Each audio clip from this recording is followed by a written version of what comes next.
내일부터 보증금 6천만 원 또는 월세 30만 원이 넘는 계약에 대한 전월세 신고제가 시행됩니다. 거래 투명성을 높이고 소액 세입자까지 보호한다는 기대감과 함께 세금이 늘어난다는 우려의 목소리도 나오고 있습니다. 문재인 대통령이 김호수 검찰총장 임명안을 제거했습니다. 현 정부에서 야당 동의 없이 임명된 33번째 장관급 인사입니다. 국민의힘은 의회 독재의 정수를 보여줬다고 반발했습니다. 윤석열 전 검찰총장이 국민의힘 의원들과 잇따라 접촉하고 있습니다. 입당을 둘러싼 본격적인 신경전이 시작될 것으로 보입니다. 미국이 제공하는 얀센 백신의 접종 예약이 오늘 자정부터 선착순으로 진행됩니다. 예비군과 민방위 대원 등 주로 30대 남성이 접종 대상입니다. 기존 유통기한과 달리 보관 조건만 잘 지키면 판매가 가능한 소비 기한을 표시하는 방향으로 법 개정이 추진됩니다. 에어비앤비 같은 공유 숙박은 주로 외국인 관광객을 대상으로 하지만 내국인 상대 불법 영업이 급증하고 있습니다. 단속 사각지대에 놓여있는 공유 숙박 실태를 집중 취재했습니다.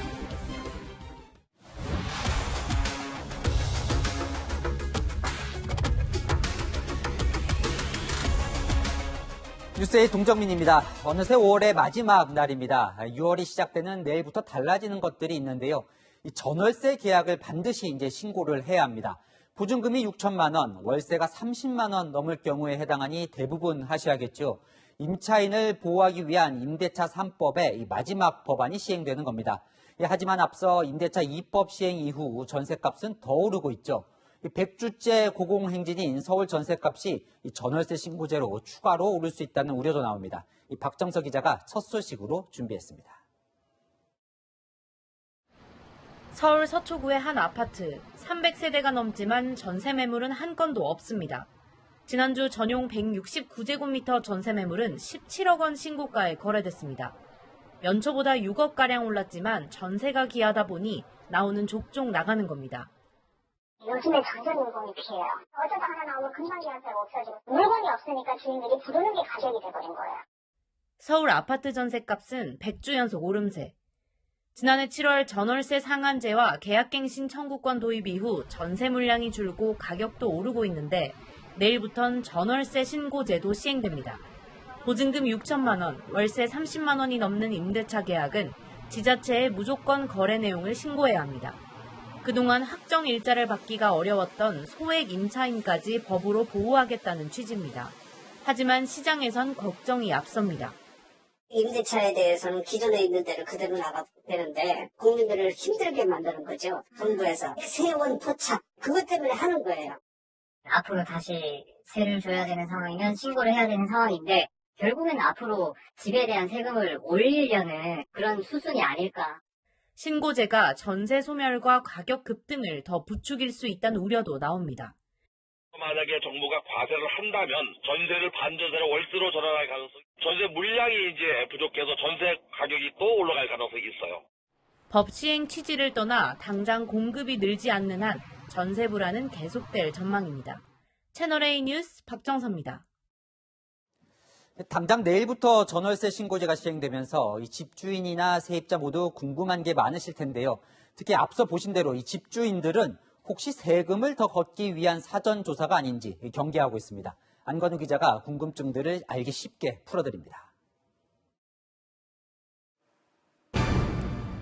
보증금 6천만 원, 월세 30만 원 둘 중 하나라도 초과한다면 임대차 계약서 작성 후 30일 안에 무조건 신고해야 합니다.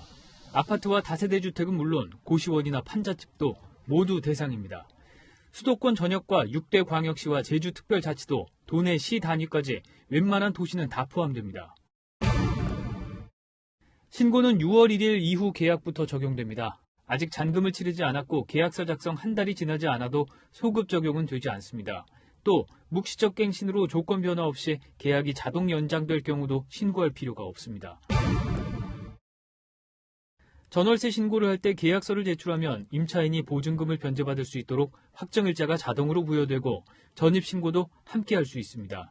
다만 신고하는 날보다 더 늦게 이사한다면 살 집에 들어간 뒤에 전입신고를 해야 합니다. 국토교통부는 국세청에 정보를 제공하지 않겠다며 과세 활용에 선을 긋고 있습니다. 하지만 정책 불신이 큰 시장에선 결국 임대소득을 들여다보고 세금을 더 걷는 데 활용할 거라고 우려합니다. 전문가들도 타이밍이 적절치는 않다고 지적합니다. 안정화시키고 의지나 목표는 공감하는 바가 있지만 임대차 시장이 지금 어려운 시기에 꼭 했어야 되는가, 임대 매물을 줄이는 효과를 나타낼 거다. 그게 굉장히 우려되는 부분이죠. 또 정부가 과세 목적으로 신고제를 활용할 경우 집주인들도 바로 세입자에게 그 부담을 전가할 거라고 지적합니다. 채널A 뉴스 안건우입니다. 지금부터 5시간 뒤인 오늘 자정부터 미국에서 제공한 얀센 백신 온라인 사전 예약이 시작됩니다. 예비군과 민방위에 해당하는 30대 남성 대부분이 해당되는데요. 접종 후순위였다가 뜻밖의 기회를 얻은 30대 남성들, 한 번만 접종하면 되는 얀센 백신에 관심을 보이고 있는데요. 우려도 있습니다. 이다혜 기자가 보도합니다. 미국이 공여하는 얀센 백신 101만여 회분이 이번 주 토요일 국내에 들어옵니다. 접종 대상은 예비군 53만 8천 명과 민방위 대원 304만 명, 군 관련 종사자 등 모두 371만 5천 명. 백신 물량이 한정적이라 오늘 자정부터 선착순으로 100만 명까지만 온라인 사전 예약을 받습니다. 남은 1만여 회분은 필수 공무나 경제활동으로 출국하는 사람에게 사용됩니다. 사실상 30대 남성 대부분이 우선 접종 기회를 얻게 되면서 일부에선 형평성 논란이 있지만 좀 더 빨리 일상을 회복할 수 있다는 기대감이 상당합니다. 뭐가 됐든지 간에 좀 사람들이 많이 맞았으면 좋겠고 빨리 맞아서 이 상황이 끝났으면 좋겠어서 불평은 있을 수는 있다고 생각하고 마스크 안 껴도 되고 5인 이상 모인 자리에서 나는 또 제외된다고 하니까 지금 상황에서는 맞아서 나쁠 것 같다고. 다만 국내에서 얀센 백신 접종은 처음인데다 앞서 희귀혈전 부작용 논란도 있었던 만큼 우려의 목소리도 있습니다. 얀센 백신 같은 경우는 굳이 선착순으로 신청을 해서 맞아야 되는 건가라는 어떤 그런 생각을 갖고 있습니다. 정부는 혈전 발생에 대응할 수 있다고 우려를 일축했습니다. 발생이 굉장히 드물고 또 이러한 조기에 발견해서 치료할 경우에는 치료가 가능한 그런 점들을 고려를 했고요.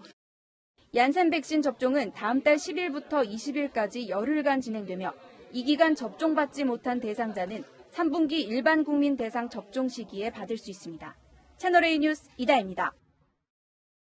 오늘은 마침 세계 금연의 날인데요. 흡연자들 담배를 끊어야 하는 이유가 하나 더 생겼습니다. 이 백신 주사를 동시에 맞아도 흡연자들의 예방 효과가 더 떨어진다는 연구 결과가 나왔습니다. 김단비 기자가 소개합니다. 이탈리아 대학 연구팀이 낸 논문입니다. 화이자 백신을 3주 간격으로 2차례 모두 맞은 성인 86명을 대상으로 코로나19 중화항체 양을 측정해봤습니다. 중화항체는 코로나19 바이러스와 싸우는 몸속 무기를 말하는데 흡연자의 경우 비흡연자보다 이 중화항체가 절반가량 덜 만들어지는 걸로 나타났습니다. 백신을 맞아도 예방 효과가 떨어지는 겁니다. 독감 백신을 접종한 경우에도 흡연자에서 항체 효과가 더 낮게 나왔다는 연구가 있습니다. 마찬가지로 흡연자에서는 일반적인 면역 반응이 상당히 둔화돼서 나타나는 걸로. 흡연자는 백신 효과도 덜하지만 코로나19에도 더 잘 걸린다는 연구 결과도 있습니다. 담배의 니코틴 성분이 코로나19 바이러스와 결합하는 몸속 수용체를 더 많이 만들어낸다는 겁니다. 담배를 피우는 입장에서 항체가 생성되지 않는다고 해서 불안한 요소가 좀 더 가중되는 것 같습니다. 특히 코로나19는 감염 후 폐렴과 폐섬유와 같은 폐 기능 손상부터 오는 만큼 당장 금연부터 하라고 전문가들은 조언합니다. 채널A 뉴스 김단비입니다. 문재인 대통령이 김호수 검찰총장 후보자에 대한 임명안을 제거했습니다. 이번 정부 들어 야당 동의 없이 임명된 33번째 장관급 인사입니다. 국민의힘은 오만과 독선을 넘어 의회 독재의 정수를 보여줬다고 비판했습니다. 최선 기자입니다. 문재인 대통령이 오늘 오후 김호수 검찰총장 임명안을 제거했습니다. 더불어민주당이 인사청문 경과 보고서를 단독으로 채택한 지 약 7시간 만입니다. 현 정부 들어 야당의 동의 없이 임명된 33번째 장관급 인사입니다. 앞서 국회 법제사법위원회는 합의 채택을 요구하는 국민의힘 의원들이 불참한 가운데 전체 회의를 열었습니다. 오늘 의결하는 경과보고서 채택의 회의 경과를 추가하여 채택하고자 하는데 이의 있으십니까? 보고서를 채택하는 데까지 걸린 시간은 단 3분에 불과했습니다. 민주당은 단독 처리 책임을 국민의힘에 돌렸습니다. 보고서 단독 채택은 야당이 얼마나 문재인 정부의 비협조적인지를 적나라하게 증명하는 것입니다. 검찰총장 공백 사태를 방치해 둘 수는 없습니다. 국민의힘은 민주당의 일방적 행태는 오만과 독선을 넘어 의회 독재의 정수를 보여줬다며 강하게 반발했습니다. 민주당은 이전 투구식 진흙탕 전술을 폈습니다. 대한민국의 법치는 말살됐고 공정과 정의는 더 이상 설 자리를 잃었습니다. 지난 26일 열린 김 후보자 청문회는 여야가 말싸움 끝에 결국 파행됐습니다. 청와대는 내일 오후 김호수 신임 검찰총장에 대한 임명장을 수여할 계획입니다. 채널A 뉴스 최선입니다. 네, 내일 임기가 시작되는 김호수 검찰총장 후보자. 아시는 것처럼 변호사 시절 라임과 옵티머스 관련 사건을 수임한 이력이 청문회에서 특히 논란이었습니다. 이 사건들의 수사와 재판이 아직 진행 중인데 민생 피해자들은 신임 총장이 수사팀을 제대로 지휘할지 불신을 드러내고 있습니다. 김민곤 기자가 라임펀드 피해자를 만나봤습니다. 라임펀드 부실을 알고도 판매한 혐의로 기소된 전직 대신증권 관계자의 재판이 열리는 법원 앞. 노후자금 2억 원을 투자해 몽땅 날릴 위기에 처한 60대 여성이 펀드 사기를 비판하는 손팻말을 들고 서 있습니다. 처음에는 저 자신이 감당이 안 돼서 저 자신이 너무 쇼크를 먹어서 눈앞이 캄캄했어요. 금융회사가 원망스럽기만 합니다. 원금 손실이 있을 수 없는 상품이라는 얘기를 정말 수백 명을 모아놓고 라임펀드 피해 금액 1조 6천억 원 중 개인이 투자한 금액은 1조 원. 이 가운데 절반 가까이가 60대 이상 투자금입니다. 지난 2019년 10월 검찰 증권범죄합동수사단이 수사에 나섰지만 추미애 전 법무부 장관은 석 달 뒤 합수선을 폐지했습니다. 사기범 일당을 일망타진하고 자금 흐름을 추적할 골든타임을 놓쳤다는 지적이 나오는 이유입니다. 일부 피해자들은 라임펀드 관련 금융사를 변호한 김호수 후보자에게 불신을 드러냅니다. 라임 사건을 보고받는 입장에 계시다가 이해상충이 되지 않느냐. 인사청문회에서 누굴 변호했는지 밝히지 않은 데 대해서도 문제를 제기합니다. 의뢰인을 위한 기밀 유진지 본인을 위한 기밀 유진지 모르지만 이러저러한 핑계로 총장 취임 직후 펀드 사기 수사팀을 대대적으로 교체할지 반대로 수사팀을 보강해 수사의 속도를 낼지 기로에 놓였다는 관측이 나옵니다. 채널A 뉴스 김민곤입니다. 네, 어제 19시간 동안 경찰 조사를 받은 이용구 차관 속보입니다. 블랙박스 영상을 못 본 것으로 하겠다며 봐주기 수사를 했다는 의혹을 받은 경찰도 자체 조사와 검찰 수사를 받고 있죠. 경찰 윗선 어디까지 보고됐느냐도 핵심 의혹인데 경찰이 오늘 경찰청 본청에는 보고되지 않았다며 의혹 차단에 나섰습니다. 박건영 기자입니다. 오늘 새벽 3시 20분쯤 검은색 차량이 주차장을 빠져나갑니다. 19시간 동안 피해자 조사를 받은 이용구 법무부 차관이 탄 차량입니다. 경찰은 블랙박스 영상을 지워달라고 한 사실이 있는지, 사건 직후 누구와 통화했는지 등을 집중 조사했습니다. 사건 직후에 왜 전화하신 겁니까? 현장 경찰관한테 누구 바꿔주시려고 하신 거예요? 서초경찰서 당시 수사팀에 대한 진상조사도 막바지에 접어들었습니다. 지난해 12월 폭행 사건이 처음 알려졌을 때 서울경찰청과 경찰청 본청은 관련 보고를 받은 적 없다고 거듭 해명했습니다. 하지만 지난 26일 서울청은 수사 라인에 보고되지 않았지만 서초서 실무자가 서울청 생활안전계 실무자에게 통보한 적이 있다고 번복했습니다. 29일에는 실무진 사이의 보고가 3번이나 이뤄진 사실도 새롭게 드러났습니다.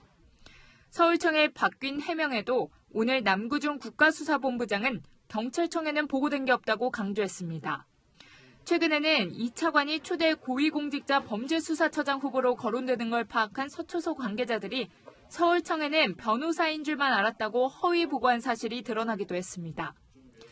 경찰은 수사가 마무리되면 서초서 간부들에 대한 징계 여부를 판단하겠다고 밝혔습니다. 채널A 뉴스 박건영입니다. 일시적인 바람일지 아니면 진짜 일을 낼지 이준석 돌풍에 여야 모두 주목하고 있는데요. 아직까진 60대 이상 대구 경북 당심까지 여론조사에서 이준석 후보가 앞서면서 열기가 식진 않고 있습니다. 이제 이 중진 후보들 단일화 여부가 관심인데요. 이 후보는 이 단일화에 견제구를 던지며 굳히기에 들어갔고 이 중진 후보들은 아직은 말을 아끼며 뒤집기에 나섰습니다. 이민찬 기자입니다. 예비 경선을 1위로 통과한 이준석 국민의힘 대표 후보의 돌풍이 계속되고 있습니다. 당대표 후보 5명 확정 이후 실시된 여론조사에서 이 후보가 40.7%를 기록해 후보 등록 시점보다 13.9%포인트 상승했습니다. 예비 경선에서 탈락한 초선 김은혜, 김웅 의원의 지지세가 이 후보에게 옮겨간 것 아니냐는 분석이 나옵니다. 이 후보는 경선 기간 대중교통을 타고 이동하며 다른 후보들과 차별화를 하고 있습니다. 중진 단일화 가능성엔 견제구를 던졌습니다. 네거티브나 아니면 단일화 같은 정치공학적 이야기, 통합 같은 약간 좀 뜬구름 잡는 이야기 이런 것들만 하시는데 경과 경륜이 이런 정도라고 한다면은 되게 좀 실망스럽고요.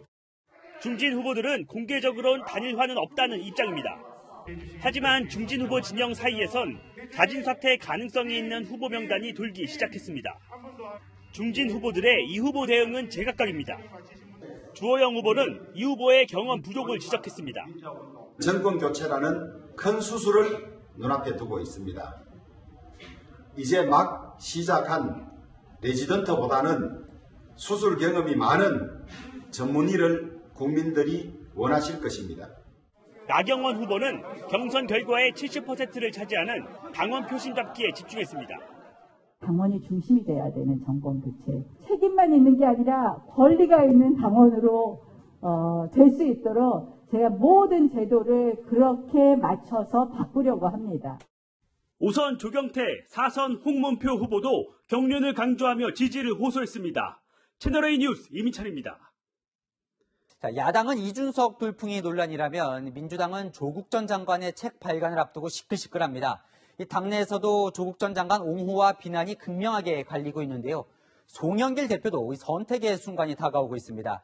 당초 오늘 민심 경청 일정을 마무리하고 대국민 보고에 나설 예정이었는데 아직 입장을 못 정해 난처한 상황입니다. 김철웅 기자입니다. 조국 전 장관의 회고로 조국의 시간이 내일 공식 출간을 앞두고 대형 서점에 깔렸습니다. 민주당에선 조 전 장관을 둘러싼 공방이 이어졌습니다. 조응천 의원은 선거 패배의 주요 원인으로 지목되는 분이 책을 내는 건 참 당혹스러운 일이라고 비판했습니다. 반면 박찬대 의원은 조국의 시간은 촛불 시민혁명의 새로운 이정표가 돼야 한다는 글을 공유하며 옹호했습니다. 이낙연 전 대표도 조국 전 장관을 두둔했습니다. 검찰의 거의 소탕에 가까운 과잉 수사로 하는 가정이 입었던 상처에 대해서도 우리가 충분히 배려해야 한다고 생각합니다. 당에서는 조국 사태가 더 발목을 잡기 전에 당 지도부가 분명한 입장을 밝혀야 한다는 주장이 나왔습니다. 오늘 민심 경청 일정을 마무리한 송영길 대표는 조국 전 장관에 대한 언급을 자제했습니다. 지금 그 얘기를 할 때가 아니고.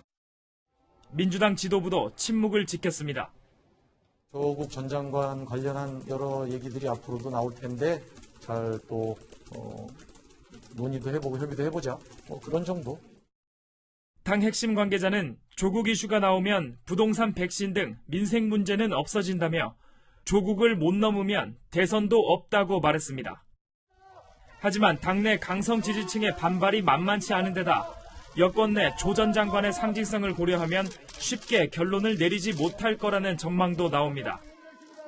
송 대표는 다음 달 2일 민심 경청 대국민 보고에서 내놓을 조 전 장관에 대한 최종 메시지를 고민 중입니다. 채널A 뉴스 김천웅입니다. 윤석열 전 검찰총장이 한 발자국씩 정치와 가까워지는 모습입니다. 각계 전문가를 만나고 다니며 정책 학습 행보만 하더니 정치인들과도 만나기 시작했는데요. 다 국민의힘 의원들이었습니다. 당장 등판하기가 쉽지 않은 이유도 있다는데요. 김민지 기자가 취재했습니다. 윤석열 전 총장이 만나고 다니는 부류가 바뀌었습니다. 각 분야의 전문가를 만나 이른바 정책 공부를 했다면 최근 들어서는 국민의힘 정치인들을 만나기 시작했습니다. 국민의힘 입당을 저울질하며 새 분리기에 시동을 걸었다는 분석이 나옵니다. 일주일 전에는 고향 친구인 정진석 의원을 만났습니다. 윤 전 총장이 만남을 먼저 제안했는데 대선 출마와 관련해 대화를 나눈 것으로 알려졌습니다. 그제는 강원도 강릉에서 또 다른 친구 권성동 의원과 3시간가량 저녁 식사를 했습니다. 권 의원은 윤 전 총장이 대권에 나설 생각이 확고하다며 제1야당과 함께할 느낌을 받았다고 전했습니다. 두 의원은 국민의힘 내 윤 전 총장 우군으로 꼽히고 세 사람은 60년생 동갑내기입니다. 윤 전 총장의 출마 선언 시점을 두고는 다양한 관측이 나옵니다. 일단 공개 행보는 국민의힘 당대표가 선출된 이후 6월 말쯤 시작할 것이라는 얘기가 있습니다. 하지만 출마 선언은 예비 후보 등록일인 7월쯤에나 가능할 것이란 전망이 나옵니다.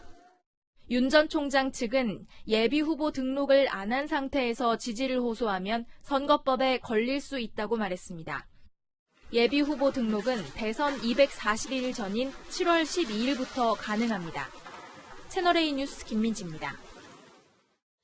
정치권에서 두 사람이 뜨거운 감자로 떠올랐습니다. 이준석과 조국. 민주당 조홍천 의원은 이 둘을 놓고 돌풍과 수렁이라는 표현도 썼는데요. 정치부 송찬욱 기자와 짚어봅니다.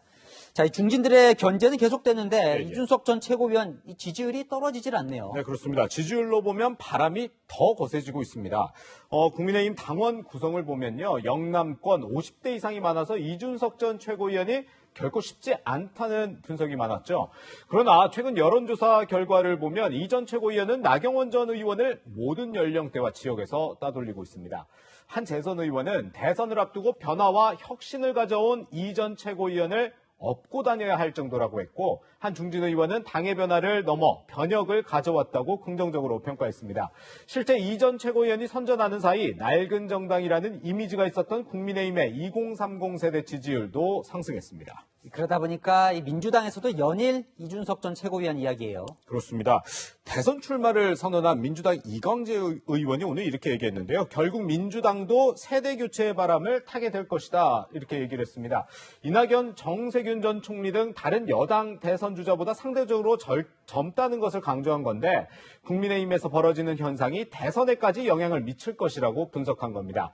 반면 박진영 전 수석 부대변인은 보수의 급진화는 자칫하면 구구가 된다며 히틀러를 언급하기도 했습니다. 이 상황에서 이제 마침 조국 전 장관이 등장을 하면서 이게 맞물려서 논란이 지금 일고 있는 거죠. 네, 국민의힘에서 조금 전에 얘기한 것처럼 이준석 전 최고위원이 이렇게 부각이 되고 있다면 민주당에선 회고록을 출간한 조국 전 법무부 장관이 존재감을 드러내고 있습니다. 이재명 경기지사를 제외하고 당내 경선을 앞두고 있는 민주당 주요 대선 주자들이 차례로 옹호하는 발언을 내놓을 정도로 친문 지지자들에게는 여전히 조 전 장관의 영향력이 큽니다. 그래서 지도부 일각에선 부동산 문제보다 머리 아픈 게 당 지지자들과 연결돼 있는 조국 전 장관 문제라는 얘기까지 나오고 있습니다. 국민의힘은 기다렸다는 듯이 조 전 장관 이슈를 내년 대선과 엮으며 공세를 폈습니다. 조국 전 장관을 차라리 여당 대선 후보로 만들도록 캠페인하면 좋지 않겠냐, 그런 생각. 결국 이제 여야 모두 관심은 대선인데요. 네. 이준석, 조국 이 두 사람이 그러니까 대선까지 영향을 미치겠습니까? 네, 물론 대선 내년 3월이잖아요. 10개월 정도 남았기 때문에 앞으로 많은 변수가 있을 겁니다. 그런데 이 전 최고위원 이제 현재 변화와 공정이라는 화두를 가지고 바람을 일으키고 있죠. 이 긍정적인 키워드를 국민의힘이 선점을 하게 되는 셈입니다. 조국 전 장관은 현 정부의 검찰개혁을 상징하고 있는데요. 민주당 조홍천 의원은 검찰개혁 지지 여부와 별개로 국민들 대다수는 피로감을 호소하고 있다고 말했습니다. 또 자체 보고서에서 민주당의 최초 이미지로 꼽힌 내로남불이 부각될 수도 있습니다. 조만간 있을 송영길 대표의 민심 경청 투어 결과 발표, 또 초선 의원들이 다음 달 3일 문재인 대통령에게 전할 조국 전 장관과 관련한 의견이 주목을 끌고 있습니다. 자, 이준석과 조국, 이제 저희도 이제 뜨거운 감자로 다루고 있듯이 이 팬덤 정치의 이제 한 현상처럼 나타나고 있는데, 네네. 이게 좋은 목소리만 나오는 건 아니에요. 그럼요. 이 조국 전 장관의 회고록, 조국의 시간은 내일 출간이 되는데 벌써 8세를 찍었다고 합니다. 앞서 얘기했듯이 이 민주당 강성 지지자들의 팬덤은 여전하다고 할 수 있는데요. 이준석 전 최고위원 역시 후원금 한도액 1억 5천만 원을 사흘 만에 채울 정도로 2030 세대를 중심으로 한 팬덤 현상을 일으키고 있습니다. 다만 이런 팬덤 현상이 나만 옳고 상대는 그르다는 폐쇄성으로 흐르면 결국 어느 진영할 것 없이 분열의 원인이 될 수 있다는 지적도 나오고 있습니다. 그러니까 변화의 바람이 부는 건 분명해 보이는데 이게 약이 될지 독이 될지는 아직 예측이 쉽지가 않군요. 정치부 송찬욱 기자와 살펴봤습니다. 군의 부실급식 논란 뉴스로 넘어갑니다. 군이 급식에 대한 이런저런 대책을 내놨는데 불똥이 또 병사들에게 튀었습니다. 이번엔 반찬을 늘리라는 상부의 지시에 육군훈련소 취사병들이 새벽부터 수천 인분의 밥을 짓느라 병을 달고 살고 있다는 제보입니다. 정다은 기자입니다. 육군훈련소에서 취사병으로 일하다 며칠 전 조기 전역했다는 A씨. 새벽 3시 반에 기상해 아침을 준비하고 아침 9시 반에 점심을, 오후 2시 반에는 저녁을 준비한다고 했습니다. 육군 취사병은 규정상 한 명당 75인분을 맡아야 하지만 휴가 후 격리자, 조기 전역자, 부상자들을 제외하니 취사병 1명이 300명을 담당했다고 털어놓았습니다. 코로나19 이후 업무량이 4배나 늘어난 겁니다. 같이 있던 동기 8명 중 3명은 정신적 문제나 허리디스크, 손목 인대 파열 등 중노동의 아픔을 겪었다고도 했습니다. 부실급식 보도 후 군 수뇌부가 반찬 가지수를 늘리라고 하면서 취사병 일은 더 늘어났다고도 했습니다. 6월 식단을 보면 매 끼니 고기 반찬 위주로 편성했는데 7, 8월 예산을 끌어다 쓰는 보여주기식, 민원 대처용 조치라는 겁니다. 민간 조리원들이 큰 도움을 주고 있지만 살인적인 업무량의 교육은 꿈도 못 꿉니다. 이 병사들에 대해서 우리가 주기적으로 교육을 하고 있냐는 거지요. 주기적으로 교육하고 하는 그런 프로그램은 좀 부족한 걸로 알고 있습니다. 이참에 민간에 급식 위탁을 하자는 방안도 제기됩니다. 전투 인력은 전투에 매진해야 되는데 밥하는 애들이 모자라니 전투병을 밥하는 데 투입하겠다 이 말이에요. 하지만 전시 상황에서 제대로 대처할 수 있겠냐는 우려도 여전합니다. 국방부는 장병들의 하루 급식비를 8,790원에서 1,500원으로 올릴 계획이지만 근본적인 대책은 아니라는 평가가 나옵니다.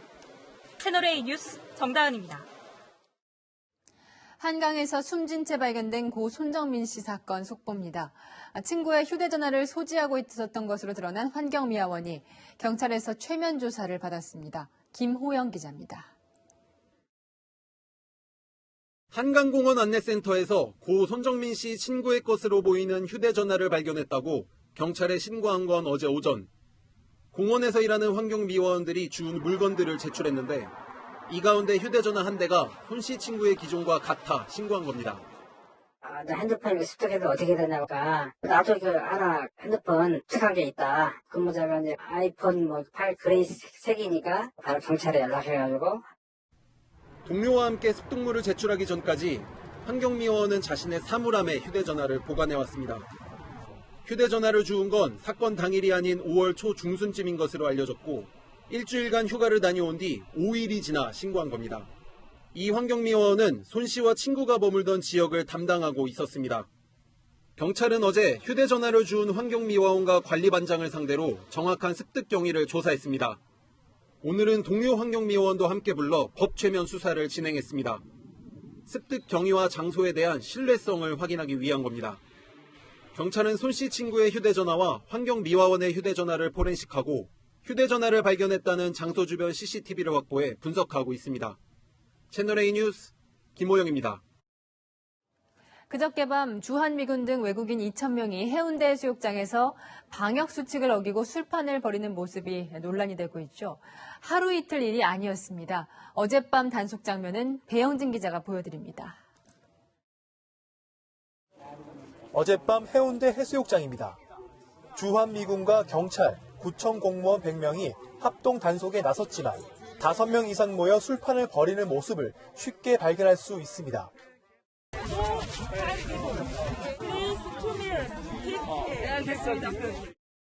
방역 지침 준수를 당부하지만 자리만 뜰 뿐 다른 곳에 다시 모입니다. 술에 취한 외국인들이 바다에서 수영을 하지만 제지하는 사람은 없습니다. 수영 가능 시간이 정해진 해수욕장 개장 전이어서 불법은 아니지만 안전사고로 이어질 수 있다는 우려가 나옵니다. 저희 물에 들어갔는데 잠도 안 하세요?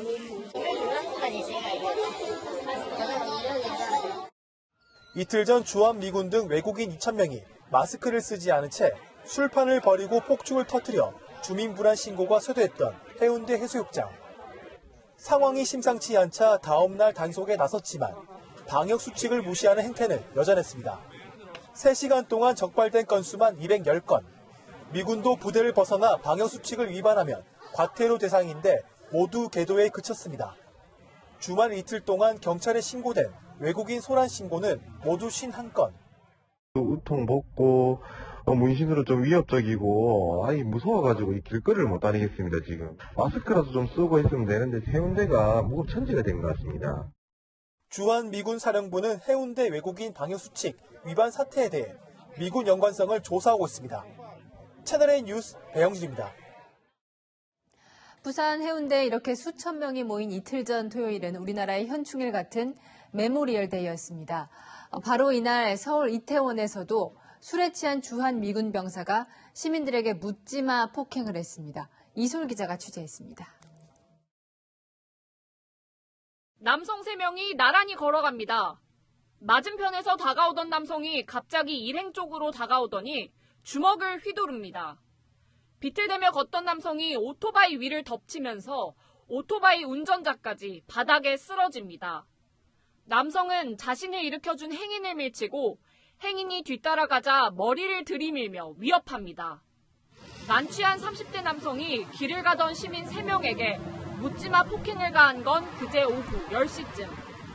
행인 2명을 주먹으로 폭행했고 오토바이 운전자를 넘어뜨려 다치게 했습니다. 남성은 주한미군 하사로 미8군 평택기지 소속으로 확인됐습니다.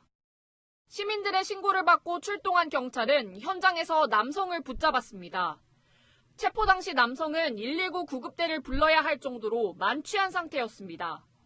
경찰은 피해자 3명을 조사했지만 남성은 조사하지 않고 미군 헌병대로 넘겼습니다. 경찰은 조사가 힘들 정도로 취한 상태라 일단 헌병에 인계했다며 조만간 피의자 신분으로 불러 조사할 예정이라고 밝혔습니다. 채널A 뉴스 이솔입니다. 네. 에어비앤비가 대표적인 공유 숙박, 기본적으로 외국인에게만 허용되고 내국인은 농촌이나 한옥 체험만 예외적으로 허용됩니다. 하지만 현실적으로 내국인 숙박용으로 팔리는 경우가 많죠. 허용해야 한다는 의견도 있지만 숙박업계와 인근 주민들의 반발도 거셉니다. 현장 카메라 여현규 기자입니다.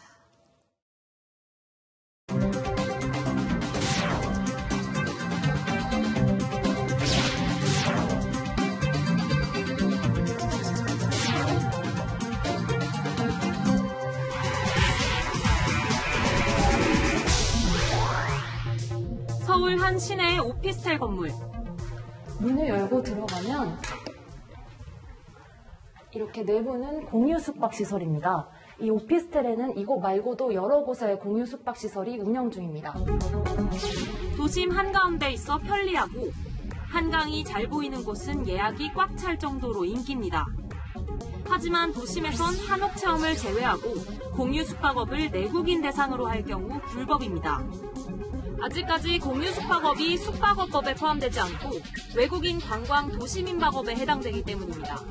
주민 동의를 거쳐 등록했더라도 외국인 손님만 받아야 합니다. 하지만 손님을 일일이 확인하기 어려워 거의 지켜지지 않는 규정이 됐고 관리도 안 되는 상황입니다. 현장에서 증빙을 해야 되기 때문에 현장에서 외국인이 숙박한다는 걸 단속을 해야 되는데 그거는 이제 경찰하고 같이 해서 수사권이 있어요. 부산 해운대 바다가 잘 보이는 것으로 유명한 한 아파트. 이 아파트는 많게는 한 동에 6곳씩 에어비앤비 숙소가 운영 중인데요. 주민들은 지속적으로 민원을 넣고 있습니다. 주민들은 베란다 시설을 제거하고 창문을 통유리 바꾼 곳 대부분이 에어비앤비 숙소라고 말합니다. 원래는 안방 그냥 임대권 뭐 3개 있는데 지수분 있다면 하나 거실에도 고생해갖고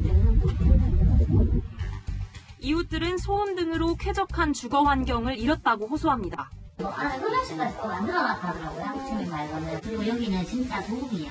잘 소리가 들리거든요. 20년 넘었으니까. 셀카미스타의 교육동에 가진 이제 많은 올라오면서 부산의 그 맛집 이런 거 새벽에 이렇게 조명키로 보니까 쉽지 않아요. 여기는 요새 사는 건데 실질적으로 단속이 되지 않자 아예 미신고 업소들도 늘어났습니다. 이 아파트도 알려진 것만 15곳 이상인데 신고는 단 4곳만 되어 있었습니다. 자연을 이제 불법으로 운영을 하는 곳이고 이게 예약을 해야지 확정이 돼야 어딘지 알 수 있잖아요. 주소에 폐문이거나 문을 안 열어주시고. 정부는 1년의 절반인 180일은 내국인 상대 영업을 허용하는 합의안을 만들었지만 공유 숙박업계는 1년 내내 가능해야 한다고 버티고 있고 호텔 등 숙박업소들은 기존 업계도 이미 위기라며 반발하고 있습니다. 에어비앤비 업체의 영리 활동을 불법으로 방치해 놓을 경우에 고객공지에 대한 불신이라던가 부작용을 키울 수 있기 때문에 법제도적인 방안을 적극적으로 마련하는 것이 필요합니다. 공유 숙박 서비스에 대한 내국인 수요가 높아지는 상황에서 숙소들이 합법적으로 운영되고 투명하게 관리될 수 있는 방안이 필요합니다. 현장 카메라 여영규입니다. LH 사태 직후 민주당은 소속 의원과 가족의 부동산 투기 의혹 그 전수조사를 권익위원회에 맡겼습니다. 전현희 권익위원장 4월에 결과를 발표하겠다더니 5월 마지막 날인 오늘까지 강감무소식입니다. 6월 초로 또 미뤘는데 내부에서는 적발된 의원이 많아도 걱정, 적어도 걱정이라는 말이 나옵니다. 전혜정 기자입니다. 더불어민주당이 국민권익위원회에 의뢰한 여당 국회의원 부동산 투기 의혹 조사 결과 발표가 다음 달로 연기됐습니다. 금융거래 내역 등을 세밀하게 조사하겠다면서 조사 기한을 4월 말에서 5월 말로 미뤘는데 또 연기한 겁니다. 권익위 관계자는 조사 대상 의원 중 일부가 더 해명하겠다고 해 발표가 늦어지고 있다고 설명했습니다. 전현희 위원장은 조사를 시작할 때 자신감을 보였습니다. 국회의원들 전원이 가족 포함해서 개인정보 동의서를 제출을 했습니다. 실질적으로 조사에 큰 어려움은 없다 생각합니다. 이달 말 발표도 공언했습니다. 늦어도 5월 말 정도까지 나올 것 같고요. 하지만 발표가 계속 늦어지는 걸 두고 권익위가 여당 눈치를 보는 게 아니냐는 지적이 나옵니다. 권익위의 속내는 복잡합니다. 적발된 의원이 많으면 여당의 반발이, 적으면 부실조사라는 야당의 비판이 예상되기 때문입니다. 권익위는 조만간 조사 결과를 발표하고 투기 의심자를 정부 합동특별수사본부에 수사 의뢰할 방침인데 결과에 따라선 권익위의 중립성과 독립성에 대한 논란도 예상됩니다. 채널A 뉴스 전혜정입니다. 자, 다음은 국가보훈처 행정이 문제라며 저희 취재진에 전해온 한 국가유공자 후손의 사연 전해드리겠습니다. 이 보훈제도에 사각지대가 있어서 유공자 가족들이 정해진 혜택도 못 받고 있다는데요. 장하얀 기자가 취재했습니다. 독립유공자 손자 박모 씨는 지난해 7월 증손자인 자신의 아들이 채용 가산점을 받는 방법을 문의하려 국가보훈처를 찾았습니다. 독립유공자의 손자나 손녀까지는 공공기관 채용시험에서 5%의 가산점을 받는데 손자녀가 노화나 질병을 이유로 취업을 못할 경우 증손자녀 중 한 명이 혜택을 넘겨받을 수 있습니다. 그런데 보훈처의 설명에 고개를 떨궈야 했습니다. 그 장손의 손자녀한테 이거를 지정취업이라는 게 있어요. 장손이 사망하셨기 때문에 더 이상 지정취업이 안 되시는 거예요. 혜택을 받을 증손자를 결정하는 권한이 장손에게 있는데 박 씨 집안 장손인 큰 누나가 증손자를 지정하지 않고 1999년 세상을 떠나 아무도 혜택을 받을 수 없다는 겁니다. 보훈처는 장손의 다른 형제자매도 대리 지정권을 통해 혜택받을 증손자녀를 결정할 수 있지만 큰 누나가 대리인조차 지정하지 않고 숨져 방법이 없다고 했습니다. 박 씨는 보훈처로부터 장손이 숨지기 전 대리인을 지정하라는 등의 안내를 전혀 받지 못했다고 말합니다. 독립유공자 후손에 대한 가치는 보훈은 이제는 소멸 단계로 가는구나. 보훈을 하지 않기 위한 정책이지 이건.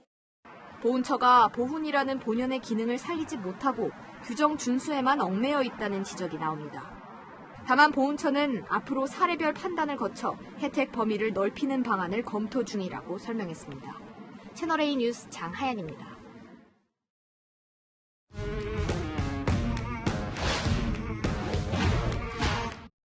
여랑야랑 정치부 이동훈 기자와 함께합니다. 첫 번째 주제 보여주시죠.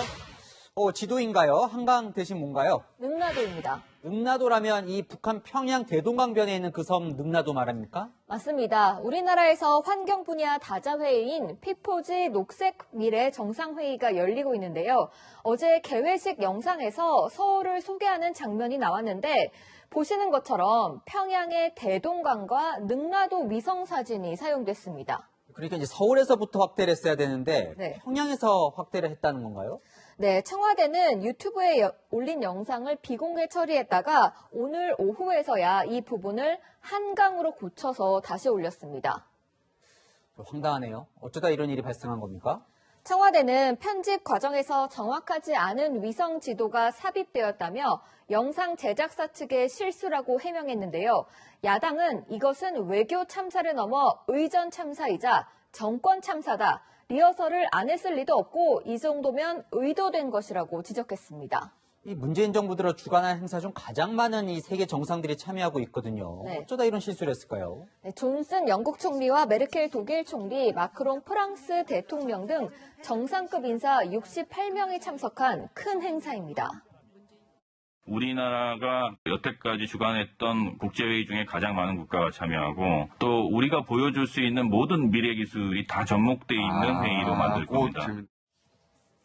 좋은 취지의 국제회의가 실수로 빛이 바랜 것 같아서 국민의 한 사람으로서 안타깝습니다. 네, 다음 주제 보겠습니다. 네.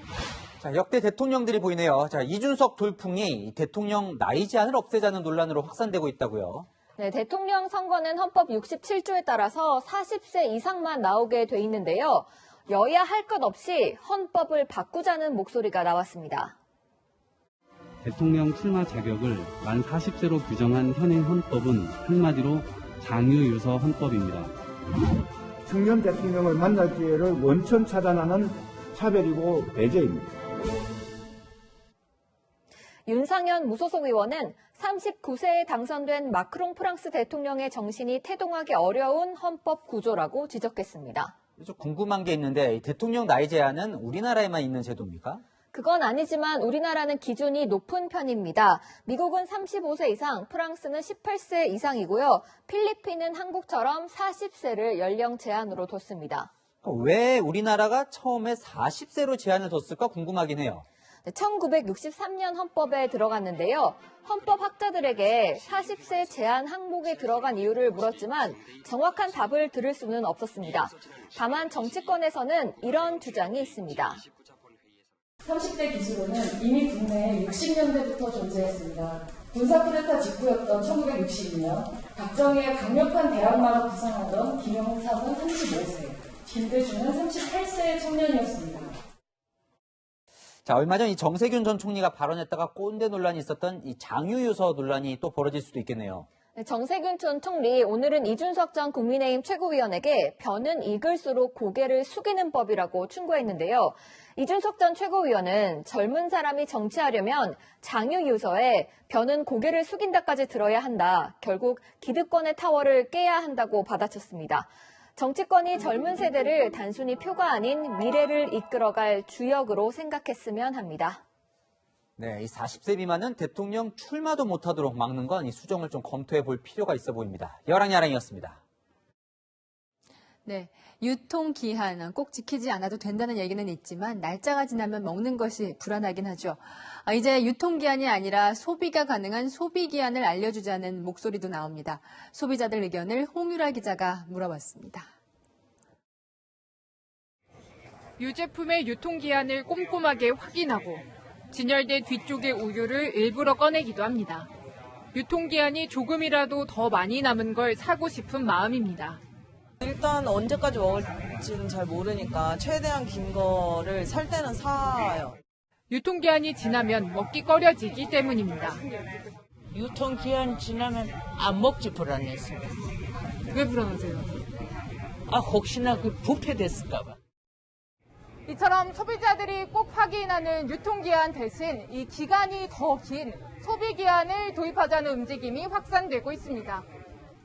유통과 판매가 허용되는 유통기한과 달리 보관 조건만 잘 지키면 안전하게 소비할 수 있는 소비기한을 표시하는 방향으로 식품의약품안전처가 관련 법 개정을 추진하겠다고 밝힌 겁니다. 소비기한을 제품별로 적용해보면 우유는 50일, 식빵과 치즈는 각각 20일과 70일, 유통기한보다 더 지나서까지 먹을 수 있습니다. 소비 기간이 연장되면은 음식물 쓰레기도 줄을 것 같고 어떻게 보면은 환경적으로 더 괜찮을 것 같습니다. 실제로 2019년 15,000톤에 가까운 음식물 쓰레기가 버려졌는데 절반 이상은 유통기한 때문으로 추정됐습니다. 하지만 낙농 및 우유업계가 변질 사고 우려 등을 이유로 소비기한 도입에 반대하고 있어 정확한 식품 수명을 표기하기까지는 난관이 예상됩니다. 채널A 뉴스 홍미라입니다.